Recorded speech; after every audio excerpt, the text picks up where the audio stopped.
Hi అండి. ఇక్కడొచ్చేసి నేను night time చేస్తున్నానండి వర్కు. ఎందుకంటే మన పిల్లలకి అందరికి అన్నం పెట్టేసి వచ్చేసరికల్లా నాకు ఎట్లేదన్నా 12 అలా అయిపోతుంది గదా! ఒకరోజు 1 గంట గూడా అవుతుందండి. ఎంత త్వరగా చేద్దాం అనుకున్నా గూడా నాకు పనులవ్వవు. అందుకని నేను ఎక్కువ శాతం నైట్ టైమే అంటే ఇల్లు తుడవటం గాని, తడిగుడ్డగా ఏయటం గాని అలా చేస్తా ఉంటా నేను. అంటే కొంతమంది అనుకోవచ్చు, ఎందుకమ్మా నైట్ టైమ్ అలా చేయొచ్చా అనేసి అంటారు. నాకేమో మరి నైట్ టైమే కుదురుతుందండి. ఏదన్నా పనుంది మనకు మార్నింగే త్వరగా ఎళ్ళాలి అనుకున్న టైంలో మటికి కంపల్సరీగా నేను నైట్ టైమే చేస్తానండి వర్క్ ఎక్కువ శాతం. నైట్ టైమ్ ఏదన్నా ఉన్నా కూడా పనులు చేసుకోవటం. అంటే ఇక ఆ రోజు నేను సరిగ్గా నిద్ర కూడా పని ఒక రకంగా చెప్పాలంటే. ఏదన్నా పనుంది ఎమర్జెన్సీ అని అనుకున్న టైంలోనే. ఎందుకు అక్కడికెళ్ళేసాక మనం 9, 10 వెళ్ళిపోవాలి అనుకున్నప్పుడు నైట్ నేను చేసేసుకొని ఒక గంటన్నర అలా నిద్రపోతాను. నాకున్న అలవాటది. ఆ తర్వాత కావాలంటే ఒక రోజంతానే రెస్ట్ తీసుకోవచ్చు. ముందు ఈ పని అయిపోతే ఎలాగని చెప్పేసి నేను ఫాస్ట్‌గా చేస్తానండి పని గూడా ఇంట్లోని. ఆ రోజు గిన్నెలన్నీ కడిగేసుకొని ఇంకా అంటే అప్పటికి నాకు మళ్ళీ ఇస్తారా టైం గూడా అవుతుంది గదా! అందు గురించి నేను ఇంకా తెల్లారగట్టక గూడా నేను ఇంకా అన్నం, కూర కూడా అలాగా రెడీ చేసుకుందాం అని చెప్పేసి ముందేమో ఇల్లు తుడిచేసి తడిగుడ్డ పెట్టేసానండి. ఆ తర్వాతొచ్చి ఇంక గిన్నెలుంటాయి కదా! గిన్నెలవన్నీ కడుక్కొని వంట చేసుకునేసరికి ఎట్లేదన్నా నాకు 3 అయిపోయింది. ఇంకా తెల్లారగట్టకి ఇంక నేను తినేసేసి అప్పుడు బజ్జున్నాను గానీ ఒక 2 గంటలేనండి నేను బజ్జుంది. ఎందుకంటే ఇక తప్పదు కదా! మనకి సింగిల్ మదర్‌లంటే ఇలాగే ఉంటది.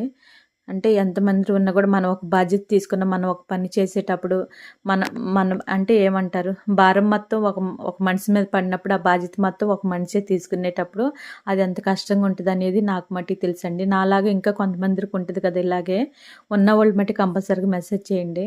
ఎందుకంటే లేడీస్ కష్టాలు లేడీస్‌కి తెలుస్తదంటారు కదా! సింగిల్‌గా ఇలాగా పిల్లల కోసం కష్టపడేది, మనం ఒక్కళ్ళమే ఇంట్లో చేసుకొని బయట వర్క్ చేసుకోవటం, పిల్లల్ని చూసుకోవటం, ఇయన్నీ చూసుకోవటం అంటే చాలా కష్టం.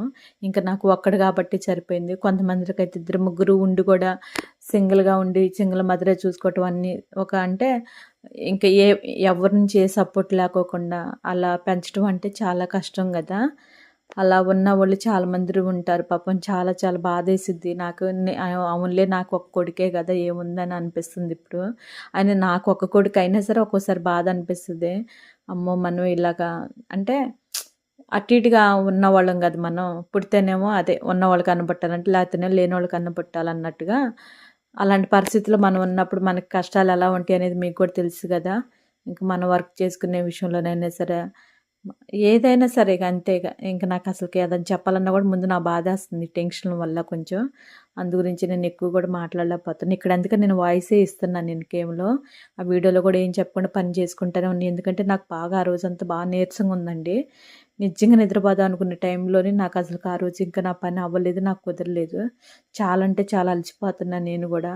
కొన్ని ఒత్తిడి వల్ల ఈ పనులు ఇవన్నీ వల్ల అసలకి రెస్ట్ అనేది అస్సలు దొరకట్లేదు నాకు. చూడాలి ఇంక ఎప్పుడు దొరికిద్దో రెస్టు. అంటే చచ్చినప్పుడు దొరికిద్దేమో అనిపిస్తుంది ఒక రకంగా చెప్పాలి అంటే.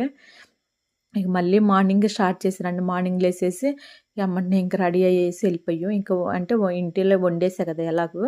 ఇక స్టార్ట్ అయిపోయాం మేము 9:30కి అలాగా స్టార్ట్ అయ్యాం ఇంటి దగ్గర నుంచి. అంటే నేను ఏమనుకున్నా 9:00కల్లా వెళ్ళిపోవాలనుకున్నాను కాలేజీ దగ్గరికి. కానీ నాకైతే అస్సలు కుదరలేదు. 9:30 అయిపోయింది. నేను ఇంటి దగ్గరే నాకు 9:30 అయిపోయిందండి. అక్కడికెళ్ళేసరికి కాలేజీ దగ్గరికెళ్ళేసరికి 11 అయిపోయింది నేను. ఎందుకు నేను కాలేజీ దగ్గరికెళ్తున్నా ఏంటి? అంత ఇదిగా పేరెంట్స్‌ని అదే ఎందుకు రమ్మంటున్నారు మీరు? ఎందుకు ఎవరు మిమ్మల్ని రమ్మన్నారు? ఏంటని డౌట్‌లొస్తానే ఉంటాయి గదా! అంటే రీజన్ ఒకటి మెయిన్ వచ్చేసి సన్నీని నేను కాలేజీ సరింగా సన్నీ వచ్చేసి. ఎప్పుడు వరదలొచ్చిన కాడ్నుంచి. వరదలొచ్చిన కాడ్నుంచి ఫస్ట్ జ్వరం వచ్చింది గదా! వాడికి. ఆ తర్వాతేమో వరదొచ్చింది గదా! ఇక దానివల్ల ఇంకా అట్టట్టే ఇంక ఇంటి దగ్గరే ఎక్కువ శాతం అంటే వారంలో 2 రోజులెళ్తే 5 రోజులు ఇంటికాడ ఉంటాం. అలా జరుగుతానే ఉంది. అందు గురించి కాస్త కాలేజీలో ఇబ్బంది పెట్టిచ్చారు. ఆ తర్వాతొచ్చేసేమో ఫీజులొచ్చేసి. నేనొచ్చేసి మా అబ్బాయికొచ్చేసి అంటే క్యా ఈ స్కాలర్‌షిప్ వచ్చింది గదండీ! దాని నుంచి మనీ వస్తే ఆ మనీ మనం కట్టేయాలి. 2 సార్లు రాని ఒకసారే పడినయి అయి కట్టేసారు మనకు. ఆ టయానికి పడలేదనుకో కంపల్సరీగా మనల్ని అడుగుతారు. అప్పుడు ముందు మనం కట్టేసేయాలి. కట్టేసి తర్వాత ఆ మనీ తీసుకోవాలి. అలా అదొకటి గూడా ఉంది. కొంచెం లేట్ అయినా సరే కొంచెం ఇబ్బంది. మనకి అటు ఇటుగా ఒక్కోసారి లేట్‌గా పడతది కదండీ ఫీజులొచ్చేసి. దాని గురించి ఒకటి మాట్లాడటానికి నేను కాలేజీ దగ్గరికెళ్ళాల్సొచ్చిందండి. కానీ మాట్లాడా. కాపోతే అన్నిట్లో వాళ్ళు బానే ఒప్పుకున్నారులే గానీ, ఈ సెలవులు పెట్టే విషయంలో మట్టికి ఒప్పుకోలేదు. ఎందుకు ఒప్పుకోలేదంటే ఎక్కువ సెలవులు పెట్టిండు గదా! సన్నీ. ఇప్పటి నుంచి వాళ్ళేం చెప్పారంటే ఒక్కరోజు లేట్‌గా వచ్చినా సరే ఒప్పుకోను అన్నారు. మళ్ళీ ఒక్కరోజు కూడా సెలవు పెట్టకూడదు అని చెప్పారు. నేనేమన్నానంటే, సరే సెలవైతే పెట్టనండి. కానీ అటు ఇటు లేట్ అయితే అవుతది గదా! ఎందుకంటే మనకి వాడు తీసుకుందేమో బస్ పాస్ గదండీ! కాలేజీ బస్సు కాదు కదా! ఇప్పుడు బస్సులు మనకు ఒకరోజు ఒక 10 నిమిషాలు అటు ఇటు లేట్‌గా వస్తాయి కదా! మనం అది కరెక్ట్ టైం ఎలా చెప్తాం మనం? అందుకని నేను గూడా ఆళ్ళకి అదే చెప్పేసానండి. కరెక్ట్ టైం అయితే నేనైతే అది ఇవ్వలేనండి. దానికైతే నేను సంతకం చేయను నేను. ఓన్లీ డైలీ అయితే కంపల్సరీగా వస్తాడు కాలేజీకి. ఇప్పుడు ఎమర్జెన్సీ అంటే నాకే ఒంట్లో బాగోకపోవచ్చు. ఏదన్నా అలాంటప్పుడు కంపల్సరీగా మీకు లెటర్ పెడతారని చెప్పేసి నేను మళ్ళా మాట్లాడేసేసి కాలేజీ దగ్గర వచ్చేసామండి. అక్కడ లెటర్ రాసి సంతకం చేసి ఇచ్చాం. కానీ అక్కడ మట్టి కాలేజీ దగ్గర మట్టికి అసలు నాకు కూడా నచ్చలేదు ఆ కాలేజీ. ఎందుకంటే ఉషారామ కాలేజీ అన్నంత ఇది ఇక్కడైతే లేదు.